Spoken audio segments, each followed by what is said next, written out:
puesto que estas enfermedades inflamatorias intestinales como es la colitis ulcerosa, el Crohn, y ya también hoy en día pacientes optomizados, estamos requiriendo tratamientos que son de alto costo, que son imposibles de solventar por la mayoría de los pacientes. Entonces, toda esta agrupación nace de distintas necesidades, de distintas aristas, aristas que obviamente nos llevan al conocimiento, a la información, al empoderamiento, pero así surgió esto, en el fondo. O sea, para ser súper específica, 2 o 3 personas que necesitábamos tratamientos de alto costo y no los podíamos pagar. Hola, bienvenidos a un nuevo episodio de Simple Salud. En esta oportunidad tenemos una gran invitada. Hoy nos acompaña Karen Tapia. Ella es presidenta de la Asociación Crohn Colitis Ulcerosa, filial Temuco. Y desde su rol y desde su relato como paciente, nos cuenta la cantidad de avances que han logrado desde el punto de vista de políticas públicas, la inclusión a la ley Ricarte-Soto, lo que brinda financiamiento para las drogas de última generación, pero por sobre todo logramos hablar del tremendo rol que tienen en contención, en educación y cómo derivar para brindar el mejor tratamiento a cada uno de ellos. Desde ya te invito a seguir las redes sociales de la agrupación de pacientes y a que revisemos en conjunto este libro, que es el pilar fundamental en el aspecto de educación, entendiendo que las enfermedades inflamatorias intestinales afectan cada día a personas con menor edad. Este es un tremendo testimonio que te invito por sobre todo a compartir con alguien que pueda sufrir de esta enfermedad.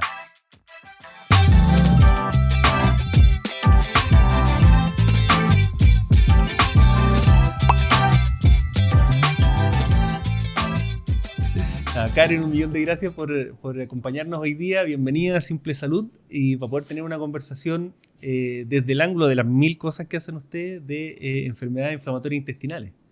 No, Manuel, gracias por la invitación. La verdad es que es todo un honor poder venir a tu programa.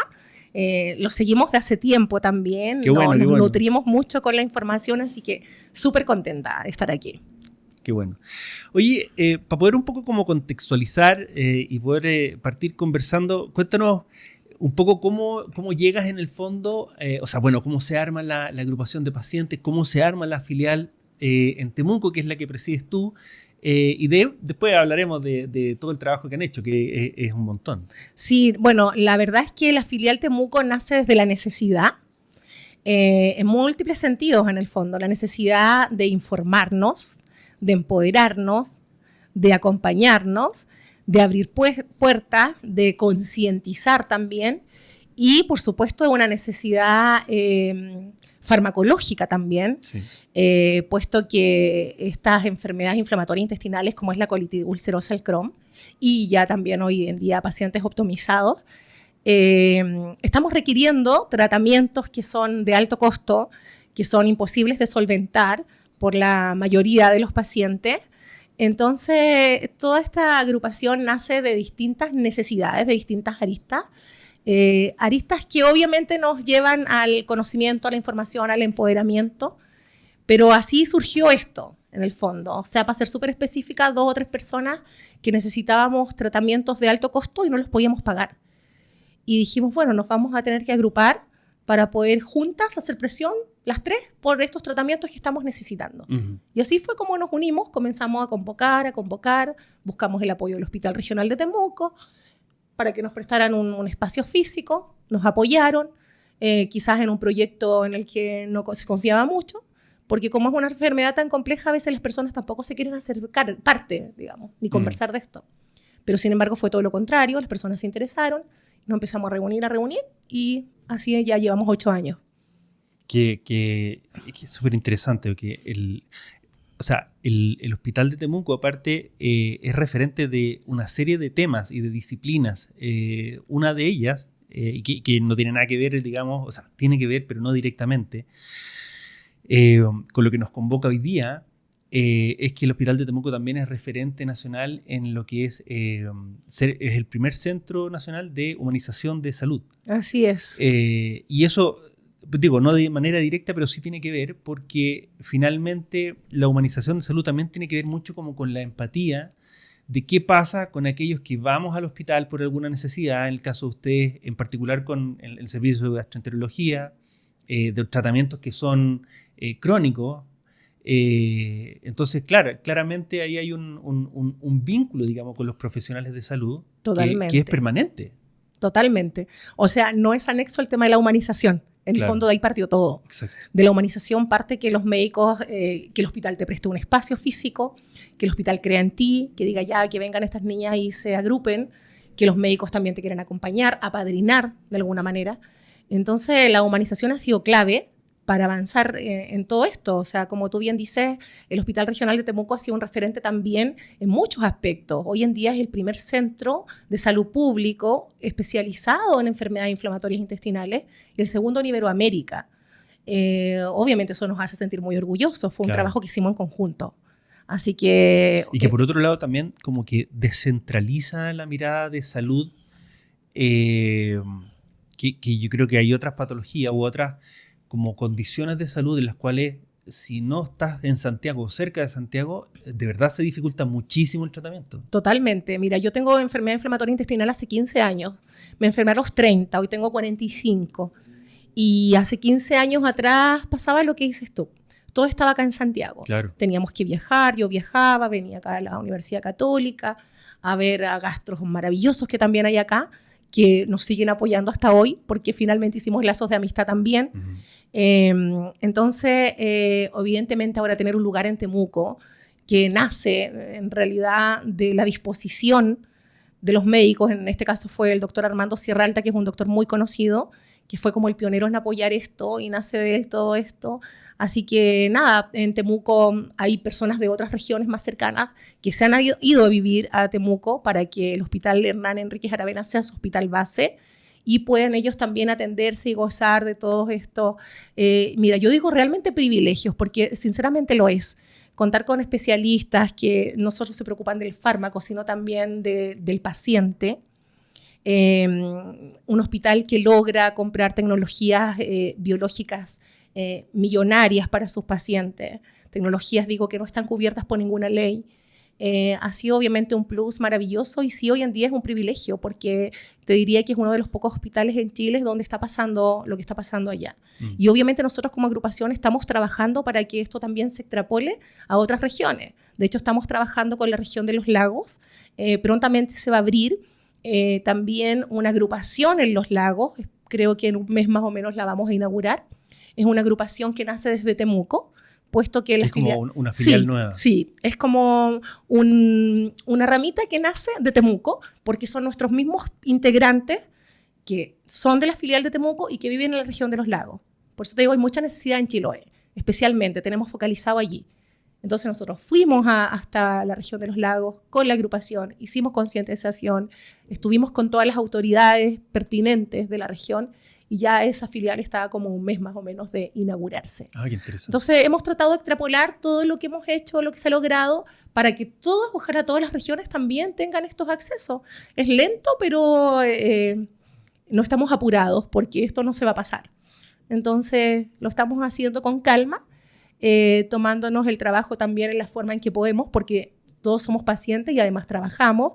Esto es totalmente sin fines de lucro, claro. No hay ganancias de por medio. Yo soy profesora, tengo una jornada también extensa, toda la directiva, toda la gente que participa. Así que no estamos apurados, pero sí estamos motivados por avanzar. Claro. Oye, partamos un poco con lo que hablábamos así rapidito antes de fuera de cámara, y es como, ¿en qué consisten las enfermedades inflamatorias intestinales y cómo se diferencia, digamos, ¿todavía se llama mal de Crohn? Sí. El Crohn de la colitis ulcerosa, como a grandes rasgos. Bueno, las enfermedades inflamatorias intestinales son características inflamatorias de tu aparato digestivo. En el fondo es una inflamación exagerada que no solo inflama el colon o algún sector, digamos, de nuestro intestino, sino que además tiene consecuencias extraintestinales severas. Es decir, tú tienes inflamación, puede ser, no sé, en todo tu cuerpo. Entonces no solo se afecta a tu intestino. Son manifestaciones de origen autoinmune. Sí, totalmente. De origen autoinmune, no hay una causa específica que la determine o que haga que un paciente lo tenga. Sí hay algunos gatillantes que se repiten, ¿no? Algunos patrones que en el fondo como que el 90% de las personas le pasa cuando debuta con una enfermedad inflamatoria intestinal. Pero no está científicamente comprobado tampoco. Pero sí los gatillantes son muy parecidos en el 90% de la población, diría yo. Entonces todo tu cuerpo se erosiona, tu intestino se resiente, tú empiezas a generar úlceras, que no es como, es una úlcera exagerada, que te hace sangrar todo el tiempo, tú sangras mucho de manera rectal. Eso hace también, esas mismas úlceras hacen que tú vayas al baño, puedes ir en un momento de crisis 30, 40 o 50 veces por día al baño, a tener deposiciones líquidas, bueno, algunos cambian según el cuerpo también, no necesariamente es líquido, son colitis frecuentes, hace que tengas además mucho dolor abdominal, mucosidad blanquecina, obviamente se empiezan a resentir también otros órganos, tiene consecuencias extraintestinales más severas, o tan severas como la enfermedad de base, digamos. Claro, y esto, exacto, como dices tú, en el fondo empieza a generar otro tipo de desbalance dentro del cuerpo. O sea, empieza a tener anemia, deshidratación, desbalance en el resto del la inflamación exagerada hace también que tú sufras dos consecuencias extraintestinales que yo considero que son las más relevantes. Una, tu sistema musculoesquelético se resiente demasiado. Entonces los pacientes tienen muchos problemas de movilidad. Y el otro es el tema dermatológico. También se afecta demasiado el tema dermatológico, pelo, uñas, rostro, cuerpo completo, y empiezas a desarrollar uno y otro. Pero la clave de esto es tener conocimiento, saber. Porque el conocimiento en el fondo es el que te lleva. Para mí el mejor médico es el conocimiento. En el fondo saber que hay cosas que te pueden pasar y tú tienes que estar alerta de esos síntomas. Y eso creo que también es una ventaja porque tanto trabajo que hay en la agrupación, en sus distintas filiales, ha hecho que los pacientes tomen empoderamiento, conocimiento. Y los médicos que están muy preocupados también de esto, nos educan respecto a eso. Entonces, en el fondo, te aparece algo extraintestinal y tú ya sabes por qué pasa, qué tienes que hacer, tienes que ir al tiro al médico, no dejarte estar, y vas atacando los focos. Y a veces son cosas que la mayoría de la población no hace. En cambio, nosotros estamos alerta. Claro. Y eso hace que vayamos, no sé si tan bien, pero confiados, avanzando. Oye, muchas preguntas, porque son muchos aspectos. Y aparte, la agrupación de pacientes, ¿todavía dice Fundación Carlos Quintana? Sí. O agrupación Crohn-colitis. Llevan varios años ya organizados y se han ido formando las filiales, como dices tú también, en este caso la de Temuco, pero ha sido una agrupación de pacientes que ha hecho y que ha logrado un montón de cosas en el tiempo. Aquí tenemos un libro, hay harta información gráfica que ahí vamos a revisar en un minutito, pero fueron incluidos dentro de creo que el segundo decreto de la ley Ricarte-Soto, fue primero Crohn y después al año siguiente colitis ulcerosa. Y esto también los ha llevado a un diálogo permanente con las autoridades de turno, porque han ido cambiando los gobiernos, han cambiado los ministros, etc. ¿Cómo ha sido la experiencia de como desarrollar un discurso, un relato, donde a veces les toca, por ejemplo, hoy día tú me contabas que tenían una reunión con parte del ministerio online, pero les ha tocado reuniones con las comisiones de salud, con la alianza de pacientes, con los distintos ministros, etcétera? ¿Cómo ha sido esa experiencia? La verdad es que ha sido súper enriquecedora y no sé cómo se ha dado. O sea, si tú tuviera que decir la verdad, no sé cómo hemos ido avanzando tanto. Yo, como te decía, soy profesora, cero alejada de los temas de salud, más que de mí misma, ¿no?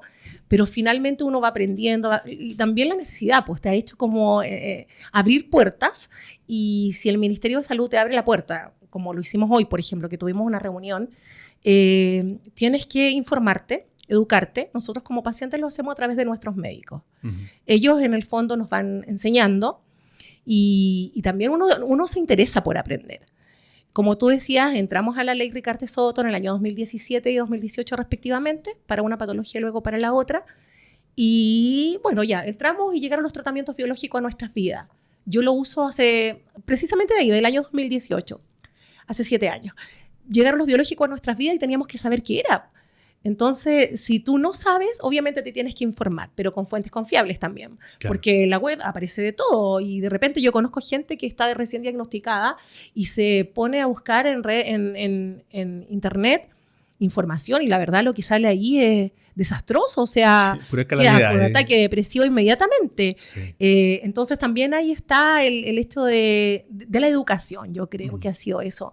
Pero obviamente hemos tenido que aprender y prepararnos, y no solo yo que represento, yo en el fondo no represento a nadie, estoy aquí, pero aquí estamos los 20.000 pacientes que somos en Chile. Esa es como la idea, ¿te fijas? No es que, claro, alguien tiene que venir, pero en este minuto podría haber venido cualquier otra persona porque estamos todos preparados, todos hemos ido aprendiendo.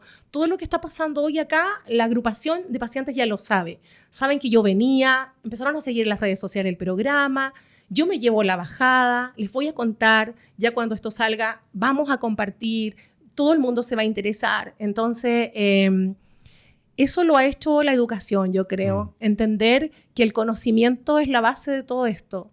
Como decía coloquialmente una amiga, no dar palos ciegos. Y eso ha hecho que tratemos de seguir el camino correcto con las mejores herramientas, apoyadas a nuestros médicos y preparándonos para todas las cosas que nos toca enfrentar.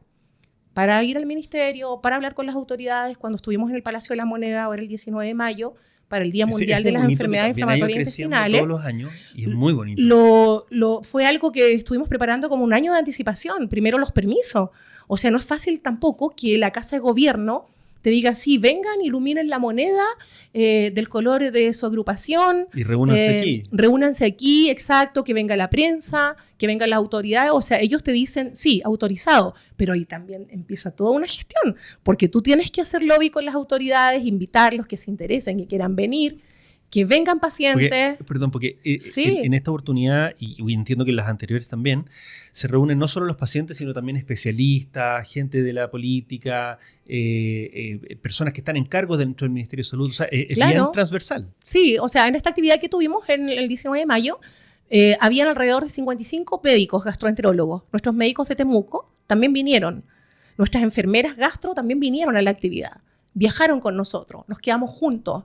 Entonces, hay una relación médico-paciente, como tú decías antes, que se ha ido humanizando. Uh-huh. Y las nuevas generaciones de médicos, siento que, sin desmerecer a otras generaciones, pero siento que también hoy hay un paradigma distinto y se está trabajando. O sea, a mí mi médico, que es el doctor Rolando Sepúlveda, que le envió un abrazote, me ha llevado a sus clases, porque además él hace clases en la universidad, en Temuco, y él me ha llevado a sus clases porque hoy también hay un ramo curricular que tiene que ver con el trato humano al paciente. Y él me ha llevado a participar de sus clases. Entonces, eso también hace que las nuevas generaciones también se vayan concientizando y entendiendo que el paciente también es una persona. Y que no es solo la consulta de 3 minutos, el fármaco y ya listo. Primero somos personas. Total. Y después en roles, pero partimos de Entonces ha sido como muy intenso el trabajo. Cuando estuvimos en La Moneda invitamos a todas las autoridades y los parlamentarios que son de la Comisión de Salud, porque era nuestro público objetivo. Necesitábamos que nos vieran. La mayoría llegó, los que no enviaron a sus asesores y los que no nos grabaron videos para que nosotros los pusiéramos de apoyo en nuestras redes sociales. O sea, así se motivan las autoridades. En el fondo tienes que saber llegar. Y de verdad nosotros somos muy agradecidos de eso. Fue genial llegar a La Moneda, llegaron los médicos del país, estaba todo Actecu, la Sociedad Gastro Chilena, pacientes, médicos, enfermeras. Fue maravilloso estar. Llegó la prensa, levantamos las necesidades. A partir de eso, hoy tuvimos nuestra reunión con el ministerio. Sí, no, lo encuentro Tenemos por ley de lobby varias reuniones ya agendadas también durante este mes y el próximo, esperando respuestas de otros parlamentarios, pero va a llegar. Y eso. Oye, y como en la interna, por decirlo de alguna manera, en el fondo, porque estos son como episodios súper importantes, pero son, digamos, que se van dando cada cierto tiempo, en general, más o menos distanciados uno de otro, cuando tienen, no sé, una audiencia de lobby o, qué sé yo, van a presentar a la Comisión de Salud, etc. Pero, ¿cómo ocurre la agenda al interior de la agrupación? ¿Cada cuánto tiempo se juntan? ¿Cuánta gente hay en la filial de Temuco? Mira, en la filial de Temuco somos alrededor de 350 pacientes. No todos son de Temuco. Partimos siendo locales, Temuco. Es cierto que el 70%, 80% son personas de la 9ª región. Uh-huh. Pero pasó que las personas del sur se empezaron a unir a nosotros, nos empezaron a escribir como podemos ser parte de ustedes, de Temuco, nosotros tenemos muchas actividades todo el tiempo y nunca hemos dejado de concientizar ni hacer actividades para que la gente nos conozca o conozca la patología más que conocernos a nosotros, ¿no? Entonces nos empezaron a hablar como de las regiones más cercanas primero, no sé, otras comunas Villarrica, empezaron primero se sumó Valdivia, se sumó Puerto Montt, que fue increíble porque tenemos muchas personas de Puerto Montt. De ahí cuando ya veían que habían personas de Puerto Montt comentando en las redes sociales, hola, soy de Puerto Montt, un gusto estar acá, no sé qué. Empiezan de Chiloé, de Puerto Vara, Frutillar, y en este minuto yo te diría que del 90% de todas las regiones de Temuco al Sur hay personas en la agrupación. Y bueno, como te mencioné antes, el más pequeñito de nuestra agrupación tiene 2 años, 8 meses, Martín, y él es de Chiloé. Y así se han ido sumando, y ya prácticamente estamos cubriendo el sur, digamos. Y no ser de Temuco no es impedimento para nada, porque el trabajo que nosotros intentamos hacer en cuanto a políticas públicas, conocimiento y todo, es para todos, digamos. No es solo para los que están en Temuco. O sea, claro, las personas que están en Temuco no pueden asistir, o sea, las que no viven en la región, les cuesta más asistir a las reuniones presenciales. Nos reunimos una vez por mes en locaciones municipales que nos presta el municipio de Temuco. Locaciones que cumplan con los requerimientos, baño principalmente, porque nosotros necesitamos mucho baño. Así ya, la municipalidad sabe y nos presta locaciones que son adecuadas para nosotros, de fácil traslado, acceso, estacionamiento, o sea, todo se da perfecto. Nos prestan la locación y bueno, las personas viajan cuando pueden. Viene gente de Osorno, Puerto Montt, Valdivia, Chiloé. Hoy día, claro, las redes sociales ayudan mucho a estar conectados. Llegan. Como dicen, espérate, el término es como, es presencialidad a distancia. En el fondo, estáis participando activamente de todo lo que pasa, pero no estáis sentados ahí. O sea, hay personas que son de regiones y tú los conoces más y son mucho más presentes que los mismos que pueden ser de Temuco mismo. Exacto. ¿Te fijas? Pero nosotros también exigimos como el nivel de compromiso, como derechos y deberes. Nosotros no somos una oficina pública, porque todos somos pacientes y todos trabajamos también, tenemos nuestras responsabilidades. Entonces, una de las cosas, de los requisitos para ingresar a la agrupación es eso, querer cumplir con derechos, pero también con deberes. ¿Cuáles son esos deberes? Quizás tú vives en otra región, no puedes venir a reunión, pero puedes ayudarnos a compartir cosas en redes sociales. Mueve las redes. Puedes colaborar con lo que está pasando en tu región, lo puedes extrapolar a Temuco. Nos vamos nutriendo todos. En el fondo, todos pueden participar. O sea, tienen como estatutos súper definidos. Sí, tenemos reglamentos. No, porque esto no es un trabajo. Imagínate, no es mi trabajo. No es el trabajo de la directiva ni de nadie. Yo por eso te digo esto de la directiva, allá todos somos directiva, o no es nadie. Claro. ¿Te fijas? Yo tampoco... O sea, es una posta que se va pasando. Totalmente. O sea, todos tienen un rol. Todos. Los 300 tienen un rol. ¿Cuál puede ser su rol? Las redes sociales las usamos mucho. Tenemos que hacer, no sé, darle fuerza a esta actividad. ¿Le damos fuerza entre todos? Listo. 300 personas dándole fuerza a una actividad. Como lo que hicimos ahora en Santiago. Claro. Estuvimos como 1 mes y medio dándole fuerza a esa actividad.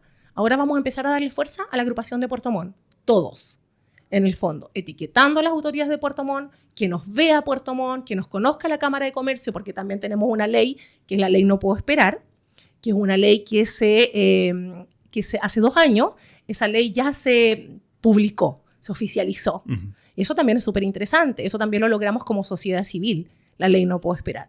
Es algo que hicimos nosotros, que lo impulsamos. Y que ahí peco de ignorante. ¿Y cuál es el fondo? ¿Qué garantía Mira, la ley No Puedo Esperar, que es la ley 20.559, es una ley que se creó para cosas bien domésticas, en el fondo, del paciente. Por ejemplo, a veces tú vas a un baño y te lo niegan en el comercio. O tú estás en un restaurante y tú pides, no sé, pues tienes una urgencia de ir al baño, como ya dije antes, que era una de las principales características, que tú necesitas ir al baño constantemente, sobre todo en tiempos de crisis, o cuando no estás con la terapia adecuada porque no tienes los millones de pesos para comprarla, tú necesitas ir al baño constantemente. Y pasa que tú a veces vas a un restaurante y el restaurante dice, no, es solo para clientes consumiendo. Y esta ley, que se llama No Puedo Esperar, te dice que no te pueden negar el baño, por ejemplo. La ley dice que ningún estamento, organismo, ni público, ni del Estado, le puede negar el baño, por ejemplo, a un paciente con enfermedad inflamatoria intestinal. Esta ley dice que los pacientes tienen prioridad en todos los servicios también, públicos y del Estado. Atención preferencial. Si vas a un supermercado, atención preferencial. Si vas a un banco, atención preferencial. Si vas a hacer un trámite donde sea. Porque el supermercado es lo más básico que te puedo decir. Claro, con más frecuencia. Lo más básico. Pero en todos los lugares, en servicios de urgencia, asistencia médica, interconsultas, en todo eso tú tienes atención prioritaria. Ahí se une también con la ley de discapacidad. Dice que tienes atención prioritaria en la misma condición que un paciente con discapacidad. En ese artículo se une con la ley de discapacidad, solo en ese artículo. Entonces, también obviamente esta ley dice que las autoridades, que las entidades del Estado tienen que proveer instancias que aseguren la dignidad de los pacientes con enfermedad inflamatoria intestinal. Así que también hace un llamado a que las autoridades propendan instancias para escucharnos, para colaborar y para obviamente gestionar políticas públicas que vayan en esta ayuda. Pero también la ley dice que tú tienes que acreditarte como paciente. Pues entonces, esta es la credencial. De la ley no puedo esperar. Yo la aporto siempre y la muestro. Pasa que el 90% no la conoce. Claro. Pero nosotros también hemos hecho un trabajo para concientizar. En nuestra región todo el mundo la conoce, porque nosotros no hemos dejado local sin ir, no hemos dejado estamento sin ir. O sea, hemos ido a todas partes a mostrar esta credencial. Y también dice la ley que te puedes acreditar con un certificado médico, que te lo dé tu tratante, ¿cierto? Que diga tu patología, etc. Entonces, el paciente se puede acreditar con esto o con el certificado médico. En Chile se estiman entre 18 y 20 mil pacientes con enfermedad inflamatoria intestinal. Los pacientes que estamos agrupados, que seguramente somos los mínimos comparado con ese porcentaje, tenemos el conocimiento y sabemos claro. que hay una ley. Sabemos que si yo solicito el baño y no me lo prestan, yo puedo poner una denuncia. Puedo llamar a Carabineros desde el mismo lugar y hacer una denuncia por incumplimiento a la ley 20.559. ¿Te fijas? Puedo hacer cosas. Obviamente después viene una multa. Hay hartas cosas que la ley también obliga a cumplir a las personas que se nieguen a esto. Pero tenemos que concientizar. Por eso estos espacios son súper enriquecedores. Por eso para mí es importante venir de Temuco, ¿te fijas? Porque este programa también llega a un público. Y si una persona más sabe que hay una ley que la puede apoyar, que puede, en el fondo, cuidar su dignidad, está todo pagado con eso. ¿Te fijas? Que es súper importante porque, como dices tú, yo creo que hay dos miradas que son un poco como duales. Una es decir, claro, es una enfermedad, y otra es, esto es una condición de salud crónica. Y por lo tanto, todas estas herramientas como el tener una ley que garantiza, por ejemplo, o que respalda las necesidades que tú puedes tener dentro de esta condición, o el acceso que tienes en este caso a servicios sanitarios, la atención preferencial en un banco, en un supermercado, etcétera, es muy importante. Claro. Que para alguien que no tiene la condición, claro, pasa a ser algo trivial, pero no lo es. Entonces, ese nivel de concientización es parte de, como decís tú, del rol de la sociedad civil, de entender qué es lo que ocurre desde los zapatos de quien vive con una condición de salud determinada versus alguien que no. Y eso es completamente distinto cuando hablamos, por ejemplo, de políticas públicas. Esto ha sido una conversación que hemos tenido en otros episodios, fíjate. Y es que muchas veces las políticas públicas, con la mejor de las intenciones, se redactan con una lógica de salud pública, ¿cierto? De el conocimiento de los casos, claro. de la recurrencia, etcétera, tantos pacientes por millón de habitantes. Pero cuando vas a lo que ocurre en los zapatos de quien vive con una condición de salud, es completamente distinto. Claro, porque tú podrías decir, oye, una ley para que te dejen pasar a un baño. O sea, de hecho, hace como 2 años hubo un programa de televisión que justo habló de esta ley porque ellos hacen como referencia a las leyes que se van aprobando como en el día, digamos. Ajá. Y justo este programa habló de esta ley. Y de verdad que todo el panel se mofó de la ley. Así como, oye, una credencial para que te dejen ir al baño. Hicieron mofas con el tema de las deposiciones. Fue bien mediático. Y eso te dice que hay mucho que tenemos que avanzar, pues, porque si un programa de televisión que es en el fondo un referente para la ciudadanía podría haber tomado esa misma instancia para decir, oye, hay una ley. Para promoverlo. Total. Pero sin embargo fue una mofa, fue una burla. Bueno, ahí también intervinieron luego autoridades, algunos diputados que nos estaban apoyando, que trabajaron para esta ley. Nosotros, por supuesto, que hicimos los reclamos correspondientes. Finalmente no pasó nada, pese a que los reclamos fueron de muchos pacientes. Al final fue una disculpa pública que ni siquiera no la sentimos tan honesta, pero en el fondo también nosotros lo tomamos como una oportunidad para decir, es que tenemos entonces que seguir trabajando. Para que esto no pase, tenemos que seguir fortaleciéndonos como pacientes, para que no haya un programa de televisión que se mofe, sino que nos ayude a concientizar. Claro que sí. Entonces, lo preferimos ver como una oportunidad, en el fondo, para fortalecer la agrupación y para fortalecernos emocionalmente también, porque obviamente, perdón, ya el tema de las cosas que te pasan a diario, de querer ir al baño, de querer hacerte. Hay gente que usa pañales porque de verdad no claro. puede contener. Entonces, como ya llevar eso emocionalmente es difícil. ¿Te fijas? Yo hoy día lo puedo hablar con más naturalidad porque ya tengo 15 años, viví un proceso, estoy ya en una etapa donde ya acepté, estoy con un tratamiento que me funciona bien, gracias a Dios, súper bien, que yo me lo inyecto, como te decía, hace 7 años y a mí la vida me cambió a los 20 minutos de que yo me había inyectado ese nuevo tratamiento, que es Humira, del que habíamos hablado. Uh-huh. Pero yo ese tratamiento lo necesitaba hace 8 años antes, porque yo tengo 15 con la enfermedad. Y esos 8 años antes viví las penas del infierno, literalmente, y yo sabía que había un tratamiento que me podía servir, pero yo no lo podía pagar. Entonces también hay otro punto que se abre, o sea, en el fondo, lo económico. Y saber que, lamentablemente, si no tienes dinero para ciertas cosas, en salud, no excedes nomás, po. Porque si yo hubiese tenido ese medicamento por ley 8 años antes, hubiese podido usarlo desde mucho tiempo. Lo pude usar cuando logramos entrar a la ley Ricardo Soto. Uh-huh. ¿Te fijas?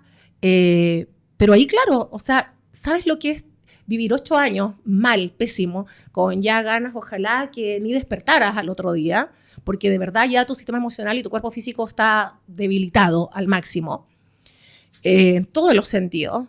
Además se suma el tema familiar, de pareja, el impacto laboral. de esto no es uno bien individualmente, es todo el ecosistema que te rodea. Total. Tu trabajo, la familia, la pareja, como dices tú, o sea, todo se ve afectado. 8 años así, y necesitas un tratamiento, y cuando lo logras obtener, porque afortunadamente, y digo afortunadamente porque de verdad que agradecemos lo que hemos conseguido, o lo que el Estado a través de sus distintas direcciones nos ha ido entregando, las puertas que se han abierto, pero que tú digas, este tratamiento yo me lo puse y a mí a los 20 minutos me hizo bien.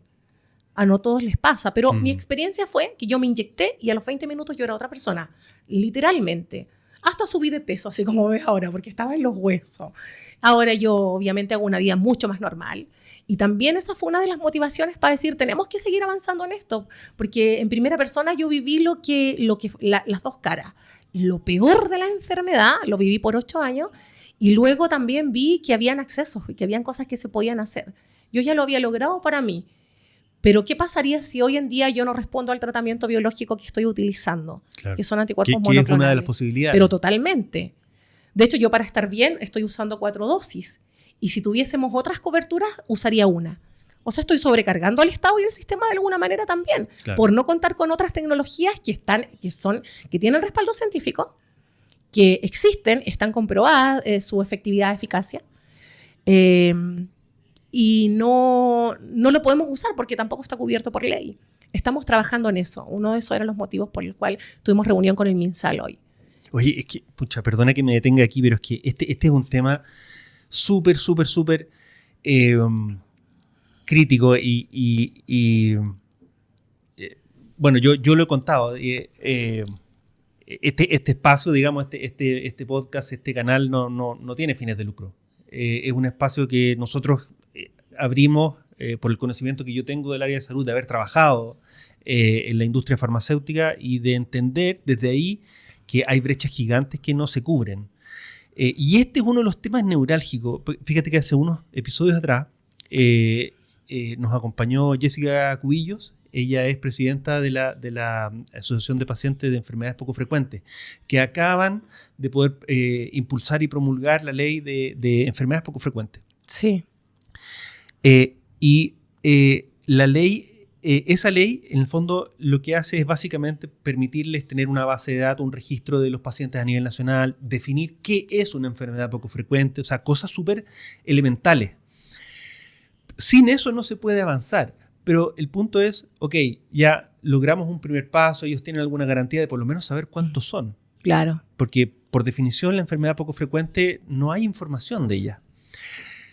Y de ahí viene lo que acabas de comentar tú, la importancia de que una vez que existe la garantía de que sabemos cuántos somos, de que sabemos de qué se trata la condición de salud que tenemos, es cómo empezamos a incorporar y a estar permanentemente analizando qué alternativas de tratamiento hay disponibles en el mercado, en Chile o en otros países, para mejorar la calidad de vida. Y justamente como dices tú, el cambio es así de drástico, es de vivir en un infierno hasta ser funcional y poder trabajar, tener vida familiar, como dices tú, subir de peso, una cuestión elemental que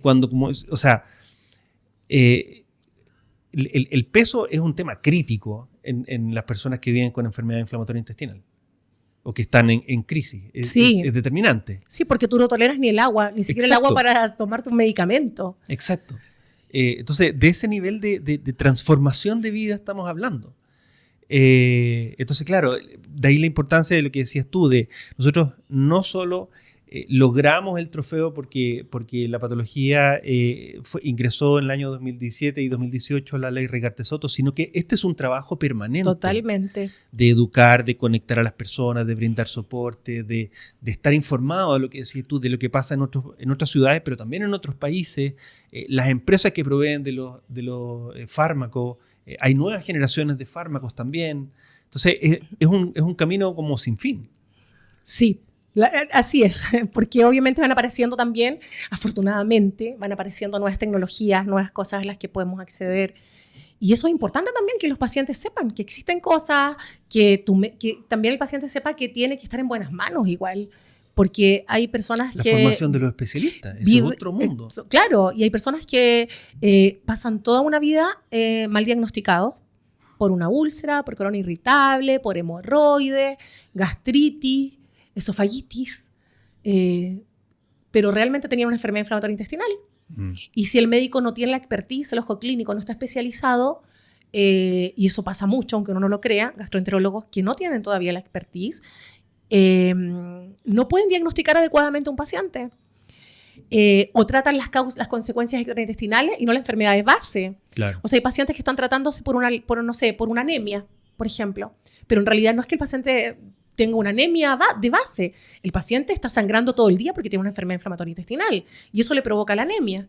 Pero le están tratando la anemia, pero no el fondo, digamos. Claro. Y eso lo vemos todos los días. Eso es increíble, lo vemos a diario. Pacientes que no están siendo bien diagnosticados, que no están siendo bien tratados en temas farmacológicos también. Entonces eso también es un tema del que hay que ocuparse. Como yo te decía, claro, están estas coberturas de tratamientos biológicos que son millonarias, que tenemos 3 en cobertura en este minuto y que buenísimo que lo tengamos. Pero también hay otras coberturas que ya están más avanzadas científicamente, comprobadas y a las cuales no podemos tener acceso. Y estas 3 que están en ley Rigarte-Soto, hay una cantidad muy grande de pacientes que no están respondiendo a estas terapias. Y esos pacientes están sobreviviendo en este minuto, el día a día. Ver cómo lo pueden hacer o con el doble, el triple o el quíntuple de dosis para poder mantenerse. Si tuviesen el tratamiento adecuado, además sería mucho más económico para el Estado, porque también aquí hay un tema de costo. Por ejemplo, el Estado a mí me está proveyendo 4 dosis de mi tratamiento, que es 1 por semana. O sea, el Estado me compra 4 dosis millonarias de mi tratamiento, pero quizás yo podría usar una del adecuado, claro, del que me hace mejor. Pero no tiene exacto, cobertura. Yo estoy bien efectivamente ahora, pero uso una dosis semanal de un tratamiento monoclonal grande, de células grandes, ¿te fijas? Pero quizás yo podría usar uno. Y al Estado quizás le va a salir 5 veces más barato comprarme uno, incluirlo a la ley Rigarte-Soto y no estarme comprando 4. Porque además sobrecargamos el sistema. Vamos a urgencia, pedimos licencias médicas, tenemos que ir constantemente a buscar a nuestros médicos. No es solo alguien el te tiene que fármaco. administrar el tratamiento. O sea, ahí hay un tema que lo planteamos hoy día en el ministerio, porque está el costo-efectividad, la sobrecarga del sistema efectivamente, porque también para que alguien me inyecte mi tratamiento venoso, yo necesito recursos humanos. Yo no puedo ir a trabajar. ¿Te fijas? Tengo recurso humano capacitado. Claro, capacitado. Que es aún más caro. Y ese recurso humano puede estar a lo mejor haciendo otra gestión para otra persona. Sin embargo, tiene que verme a mí una vez por semana, por ejemplo. Y esa una vez por semana yo quizás no puedo ir a trabajar porque me tengo que ir a inyectar. Bueno, hay algunos que son subcutáneos, otros que se inyectan ahí mismo como una hospitalización, una breve hospitalización, digamos. Pero ahí también hay un mundo enorme. Eso fue lo que nosotros hoy le propusimos al ministerio. Actecu, ellos tienen todo el respaldo científico de pacientes, cuántos están usando estos tratamientos, a cuántos le está haciendo bien, a cuántos no. A los niños le está pasando demasiado que no están respondiendo a las terapias que cuenta hoy día Ley Ricarte Soto. Entonces esos niños, imagínate lo que te decía, se tienen que trasladar, ir a urgencia todo el tiempo, sus papás no pueden trabajar. Una sobrecarga para el sistema. Si ese niño quizás tuviese el tratamiento adecuado y que hoy no lo tiene porque no tiene 4 o 5 millones o 3 millones su familia para comprarlo, pero quizás si ese niño tuviese el tratamiento adecuado, estaría bien. Uh-huh. Y ese tratamiento adecuado no necesariamente es más caro que lo que hay hoy en día. De hecho, cuando hay hartos tratamientos también se provoca el efecto de oferta-demanda. Entonces la industria también empieza a bajar sus valores porque hay más opciones. Por supuesto. Si hay una, no queda otra que comprarle ese uno. Pero si ya tenemos 7 disponibles, obviamente también hay un tema que el ministerio no ha estudiado. Oye, ¿cuándo fue la última actualización para Crohn y colitis ulcerosa de la Ley Ricarte Soto? Estamos esperando el 5º decreto hace como 3 años. Nosotros trabajamos mucho para ese decreto. Hoy en día ese decreto ya va a estar. Se incorporaron las tecnologías que están siendo evaluadas. Y nosotros habíamos propuesto 4 tecnologías porque consideramos que si el abanico es más grande, más posibilidades hay. Y obviamente más demanda, más oferta de la industria. Y ninguna de esas 4 tecnologías quedó para evaluación. Por lo tanto, es como si hubiésemos quedado fuera nuevamente de evaluación. No necesariamente que las incluyan, no es un gasto mayor para el Estado. Nos dicen, el fondo de Ley Ricarte Soto también es limitado. Claro, es finito. Pero si no lo cuidamos, obviamente, ¿qué va a hacer? Obviamente se va a agotar. Claro. Y yo considero, igual esto es muy personal, yo no estoy haciendo un cuestionamiento al ministerio porque tampoco tengo el conocimiento, sino desde mi mirada de paciente, que también es válida. Obviamente lo que te decía, yo le dije hoy a la representante del ministerio que yo me estaba súper preocupada porque también yo sentía que los recursos podrían ser a lo mejor, no mejor utilizados, no, porque están siendo bien utilizados, quizás más aprovechados, más efectivos, que abarque quizás a mayor población. Pero es una gestión que hay que hacer. Y esto obviamente lo digo con mucha responsabilidad, porque es, como te digo, lo que yo veo como paciente. No, y es un contexto súper complejo. O sea, no es una cuestión, una decisión a la rápida de sí o no, incluimos o no incluimos. Es súper complejo. Totalmente. Pero ahí estamos avanzando de a poquito. Ya levantamos la necesidad, tuvimos la reunión. Estuve hoy con Paulina Núñez, que es la presidenta de Actecu. Que ellos son una agrupación de médicos de la Sociedad Chilena de Gastroenterología que estudia enfermedad inflamatoria intestinal. Entiendo que Paulina estuvo hace algunas semanitas por aquí también. Así es que nada, estamos haciendo un trabajo. Forma a nuevos especialistas también. Así que estamos haciendo ahí un trabajo en conjunto. Y hemos avanzado, indudablemente. Nosotros somos agradecidos del Estado, de lo que nos han proporcionado, de las puertas que se abren, siempre mirando en positivo. Y de mantener un diálogo. Eso, desde mi perspectiva, es sumamente importante porque los gobiernos son finitos, las administraciones, los ministerios, todos los cargos son finitos. Y estos son proyectos de larguísimo aliento. Entonces, requieren de que, independiente del color político, del candidato, del que salió electo, del que asumió el cargo, etcétera, o del cambio de ministro dentro de un mismo gobierno, estas son agentes que tienen que permanecer. Así es. Así que, claro, como tú dices, las instituciones quedan, las personas pasamos. Exacto. Así es que, evidentemente, sabemos que tenemos un camino así muy grande todavía que transitar, pero hay energía, hay ánimo, hay empoderamiento, hay una población. Claro, yo te digo, en Temuco hay 350 pacientes que estamos agrupados. No todos son de Temuco, como te mencionaba, pero eso sí, uno también lo extrapola a lo que somos en Chile, la nada de personas. Entonces también hay una cantidad de personas que no saben que se pueden agrupar y que pueden trabajar en conjunto. Y nosotros hemos descubierto tremendas personas con tremendas habilidades de todo tipo y nos hemos ido complementando. Nuestros mismos pacientes, especialistas en ciertas áreas, dan las propias charlas cuando tenemos reuniones. Claro. En cada reunión tenemos un especialista de nuestro interés. Un dermatólogo, reumatólogo, traumatólogo, fonoaudiólogo, porque es todo lo que nos afecta. Y así vamos descubriendo que a veces, como teníamos problemas en la vista, oye, pero tiene que ver con tu enfermedad inflamatoria intestinal. Puedes desarrollar una uveitis. Tengo problemas vocales, disfonías constantes. Sí, tiene que ver con tu problema inflamatorio. El fonoaudiólogo ahí en la reunión. Y así hay pacientes que tienen distintos conocimientos y ellos mismos también dan las charlas a sus pares desde la experiencia. Claro. Y eso ha sido súper enriquecedor. O sea, hace poco tuvimos un psicólogo y es paciente, pero también es psicólogo. Fue un poco complejo, porque igual como abordarlo, obviamente como te decía, el tema emocional es un tema, pero él lo trató y lo hizo maravilloso. O sea, nos ayudó, nos dio muchas herramientas. Qué importante. Hace poco estuvo Diego, porque... que él es kinesiólogo y además es quiropráctico. Y como te decía, el tema musculoesquelético se afecta demasiado. Entonces Diego nos llevó a las charlas, él también es paciente, tiene colitis ulcerosa. Nos llevó las charlas sobre todos estos cuidados de nuestro cuerpo, de nuestros dolores físicos. Ahora queremos, para esta próxima reunión, va a ir un nutricionista, experto en enfermedad inflamatoria intestinal. No es paciente, pero ya lo tenemos listo porque él se interesó, nos buscó. Él ya hizo toda su especialización en crónico-colitis ulcerosa y él nos buscó para llevar todo ese conocimiento a la reunión que vamos a tener ahora en agosto. Los mismos gastros han ido todos a la reunión, los gastroenterólogos de Temuco. Han ido todos a las reuniones. Entonces, obviamente, tenemos ese una trabajo trama en de conjunto. relaciones que se va construyendo. Y eso ha sido súper hermoso, ha sido muy lindo hacer ese trabajo. Además que te da una seguridad rara, porque es como sentir, este médico es mi amigo, se preocupa de mí. Y yo a este médico le puedo escribir, le puedo mandar un correo, le puedo escribir un WhatsApp. Y, por ejemplo, mi médico sabía que yo venía hoy.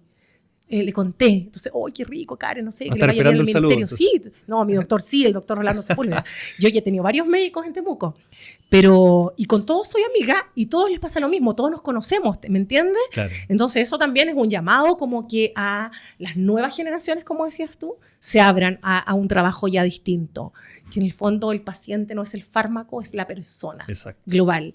Y yo siento que sí, que estamos por ese camino, por lo menos en el área que yo conozco, que es la enfermedad inflamatoria intestinal. No sé en otras patologías, pero de lo que he visto en esto, creo que vamos avanzando en un camino muy bueno. O sea, es una tremenda pena. Sí. O sea que la doctora Paulina, como te decía, estuvo hoy con nosotros en la reunión. Y eso también es súper potente. Que la sociedad científica se una con la sociedad civil es muy potente, nos da fuerza, evidentemente, y nosotros nos sentimos orgullosos de eso también.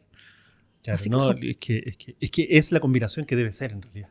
Es lo que tiene fuerza. Ok, esto es lo que está disponible desde la ciencia y cómo esto, o sea, qué impacto tiene en la vida de alguien que lo va a usar. Sí. Oye, me llamó mucho la atención esto que mencionabas hace un ratito de que el miembro, digamos, más joven de la agrupación, Martín. Sí, ¿no Martín. Tiene 2 años, sí, 2 años. 2 años, 8 meses. Hablemos un poquito del libro y de cómo en el fondo han ido abordando el hecho de que cada vez a más temprana edad, en el fondo, hay personas manifestando síntomas de enfermedad inflamatoria intestinal. Sí, mira, ese es un punto súper importante. Hace 10 o 15 años atrás la prevalencia era entre 30 y 40 años. Más o menos en ese rango etario debutábamos con la enfermedad. En mi caso fue a los 30, pero todos éramos parejitos. Éramos todos de la misma edad y todos a eso. Hoy en día, hace como 3 años atrás más o menos, empezó a cambiar esto. Empezaron a diagnosticarse niños muy pequeños, 2, 3, 4, hasta 5 años, y jóvenes en etapa universitaria, principalmente entre 17 y 18 años por ahí. Fue como el boom y no ha parado. Y hoy en día yo siento que eso está primando. Ya no aparece tanta gente diagnosticada, bueno, sí, pero no como antes, que solo era el rango etario entre 30 y 40. Hoy en día ya nos hablan mamás de niños de 2 o 3 años, como te decía. Súper jóvenes. Y eso es un tema también a analizar. De hecho, es un tema que tiene interesado a los médicos. En el fondo, saber por qué eso ha cambiado tanto. Claro. Porque eso cambió hace como 3 años y no hay todavía una causa comprobada. Y a propósito de eso, bueno, este libro se llama Este es mi dragón. Y es un libro que se creó, que efectivamente lo creó Sebastián Castro, que también tiene enfermedad inflamatoria intestinal, él es de acá de Santiago. Y él creó este libro para, en el fondo, apoyar a los niños en su diagnóstico temprano, en el fondo que se hagan amigos del dragón.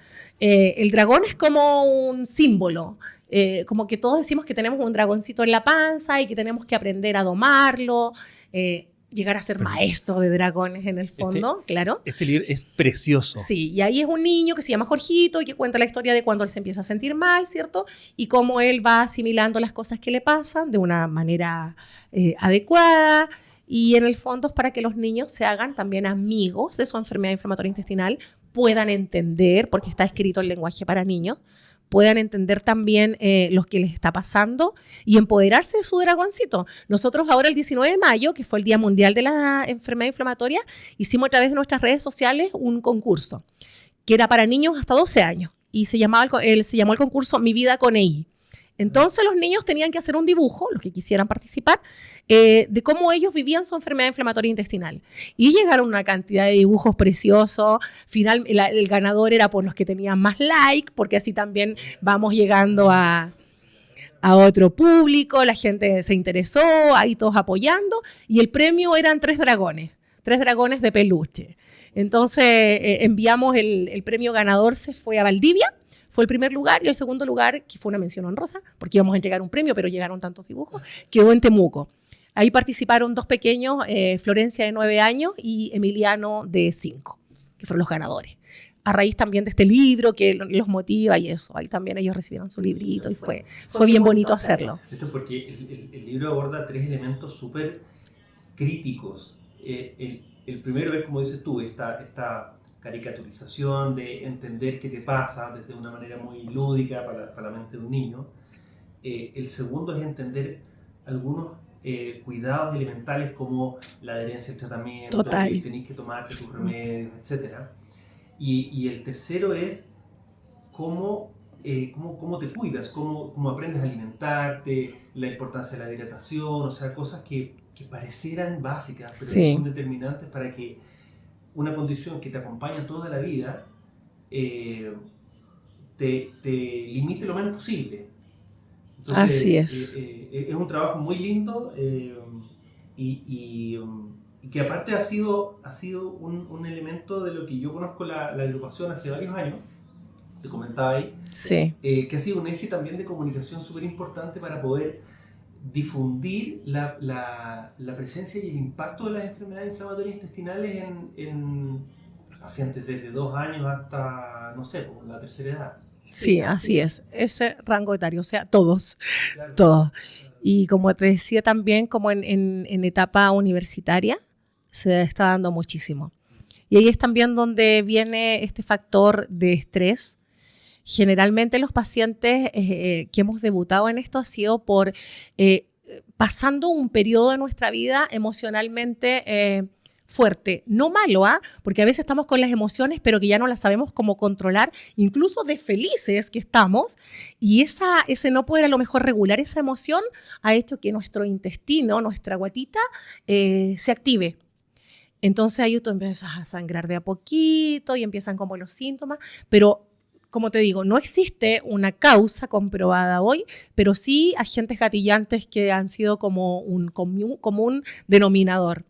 Y eso ha sido que la mayoría de los pacientes debutamos frente a un hecho emocional extremo que nos ha costado de alguna manera equilibrar. Por eso también aquí se conjuga mucho el tema emocional, nuestra guatita como el segundo cerebro. Se dice que el corazón está romantizado, que en el fondo el corazón estaría aquí en nuestro estómago.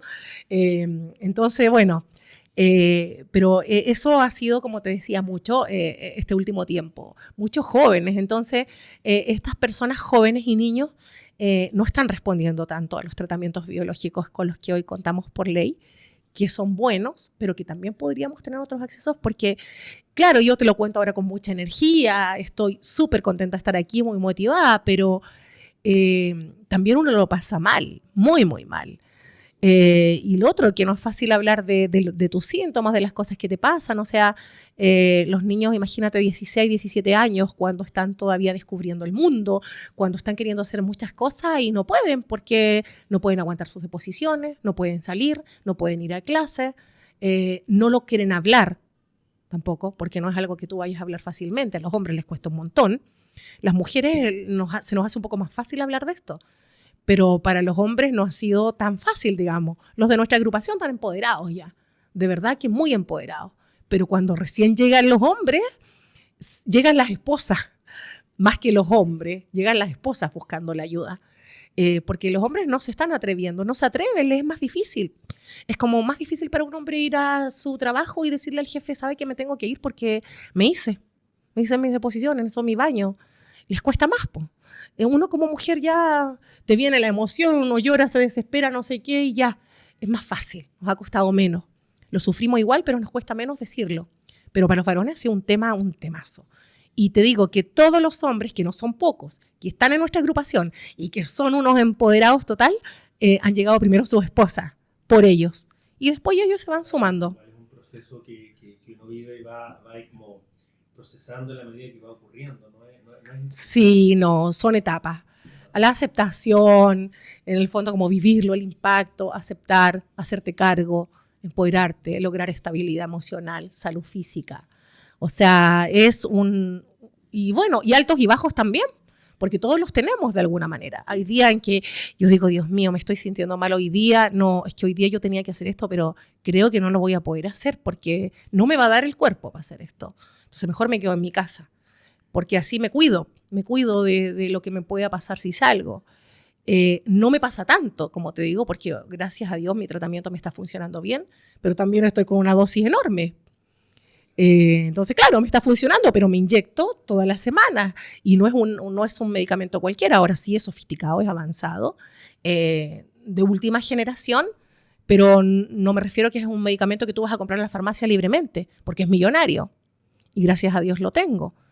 Pero hay muchos que no lo tienen. Y obviamente hay muchas necesidades también en el sistema, o sea, obviamente hay muchas patologías, cada día se están diagnosticando nuevas cosas, entonces no es que nosotros tenemos claro que no somos los únicos, no somos el centro del universo y que estamos pidiendo para nosotros, o sea, sabemos que la demanda es alta, que obviamente los recursos también son limitados y que evidentemente para el Estado también tiene que ser súper complejo hacer una correcta distribución de los recursos que existen. Pero vamos a seguir avanzando. Sí, por supuesto, una carrera es una maratón, ¿no?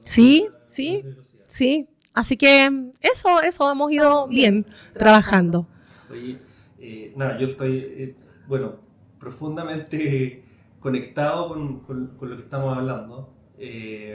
Como te comenté antes, fuera de cámara, a mí me tocó, uno de mis experiencias laborales tuvo mucho que ver con la agrupación Crohn Colitis.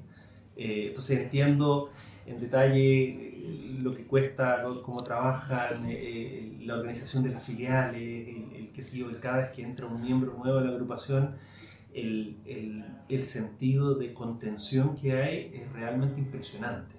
Es impresionante, me tocó verlo en varias oportunidades. Oye, Karen, aquí trajiste otro material más. Sí. Bueno, la verdad es que este es un flyer nada más, pero acá están nuestras redes sociales y yo soy muy mala para aprenderme como las redes sociales. Entonces, en el fondo es un flyer. Sí, por eso lo traje. Y acá también, obviamente, nosotros lo difundimos, también tenemos el flyer de la ley No Puedo Esperar, que es solo exclusivo para negocios locales, centros comerciales, registro civil, porque los abordamos todos. Bancos, de hecho, para los bancos ha sido un tema, porque los bancos han tenido que crear sus propios protocolos. Porque, ¿qué pasa si yo voy a un banco y digo que me den permiso para ir al baño? Los bancos, generalmente el 90%, no tienen baños para clientes. Entonces, también los bancos tienen que tener sus temas de seguridad. Entonces, no es tampoco que un paciente vaya y pida el baño y que te hagan pasar. Porque también hay una cosa, como te menciono yo, que ellos tienen que resguardar, que es la seguridad del banco. Entonces ellos han tenido que crear sus propios protocolos para que si un paciente pide el baño, tiene que haber un guardia que te acompañe lo más rápido posible porque tampoco te pueden hacer esperar. Entonces ha sido un tema. A mí hace poco me llamaron de Chile Express. Me llamó el gerente de Chile Express de la región de la Araucanía. Y él quería comunicarse con nosotros porque él quería crear un protocolo de la ley No Puedo Esperar porque la había visto en redes sociales, la había escuchado y quería obviamente mayor información. Tuvimos una reunión online y él quería crear su propio protocolo porque también ellos tienen un tema de seguridad, encomiendas, dinero que se trasladan. Entonces lo hablamos y todo. No fue hace mucho, todavía no ha avanzado en eso, pero tuvo el interés ya de contactarnos para ver cómo ellos también, como cadena, iban a generar sus protocolos por si una persona iba y les pedía el baño. Pero es súper importante como tendencia el hecho de que, no sé, una oficina de atención a público que normalmente no tiene, porque las oficinas claro, de eso, sí, logísticos son la ventanilla, ¿no? Absolutamente. Empiezan a considerar este tipo de elementos, ya es como indicio de que hay una transformación respecto de, oye, ¿sabes qué? Parte de nuestros clientes tienen necesidades especiales que hay que atender. Sí. Entonces, creo que es súper poderoso desde el punto de vista. Por ejemplo, Sodimac tiene a la entrada, en todos los locales Sodimac a la entrada hay algunos letreros que son como de minusválidos para embarazadas y también ahora ellos tienen un letrero bien bonito que ellos lo crearon que también dice atención preferencial y baño de libre acceso para pacientes con enfermedad inflamatoria intestinal. Bueno, en un Sodimac generalmente hay baños y uno puede entrar sin problemas, ¿no? Pero ellos lo tienen también para concientizar. Y eso es clave, o sea que, de hecho, creo que es la única empresa en Chile que lo tiene. Así que cuando vayas allá a Sodimac, fíjate, porque están en las entradas. Está como el de minusválido, embarazada, y también ahora ellos ya tienen el letrero ahí, como un acrílico, con el tema de los baños y la atención preferente para pacientes con enfermedad inflamatoria intestinal. Y también ahí está el tema de los optimizados, también estamos trabajando para eso. Te fijas, y hay otro mundo, porque hay pacientes que obviamente que son la minoría, para que tampoco las personas se asusten, porque no es que los pacientes por tener enfermedad inflamatoria intestinal te va a dar un cáncer o te vas a quedar optimizado, que en el fondo es que quedas con una bolsita para que se entienda, ¿no? Y tus deposiciones todas se van por ahí. Y a veces los pacientes, como te decía, entran a las redes, a internet y asocia inmediatamente. Y la verdad es que no es así. Y yo, la verdad, en estos 15 años nunca he conocido a nadie que le haya dado un cáncer por enfermedad inflamatoria intestinal. El otro día había un... Sí. Uno de los objetivos de poder evaluar e incorporar nuevas terapias, nuevas moléculas que se van lanzando, tiene que ver con que los pacientes con enfermedad inflamatoria intestinal no terminen justamente claro. en cirugía.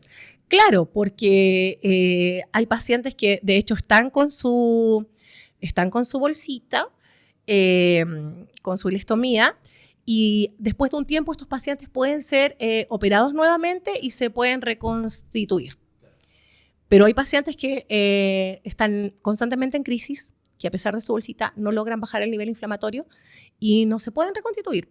Entonces pueden estar 1, 2, 3, 4, 5 años esperando que su intestino se desinflame por no tener un tratamiento adecuado, claro, no se calma su dragoncito porque no tiene el tratamiento adecuado disponible, porque es impagable, y tiene que estar todo ese tiempo esperando y no se puede reconstruir. Tenemos a Agustina, una paciente que es de Puerto Montt, y ella está en ese caso, tiene 18 años, y ella no se ha podido reconstituir todavía, porque no ha tenido el tratamiento adecuado para que le pueda bajar su nivel inflamatorio, por decirlo de alguna manera, ¿no? Entonces eso habla también de la necesidad que existe, inminente, de avanzar en esto. Obviamente que no es una carrera, no le queremos ganar a nadie, a ninguna agrupación, a ninguna patología. Ojalá todos vayamos abriendo puertas para todos. Pero los pacientes, todos, tenemos que también levantar las necesidades, porque si no, no nos van a ver.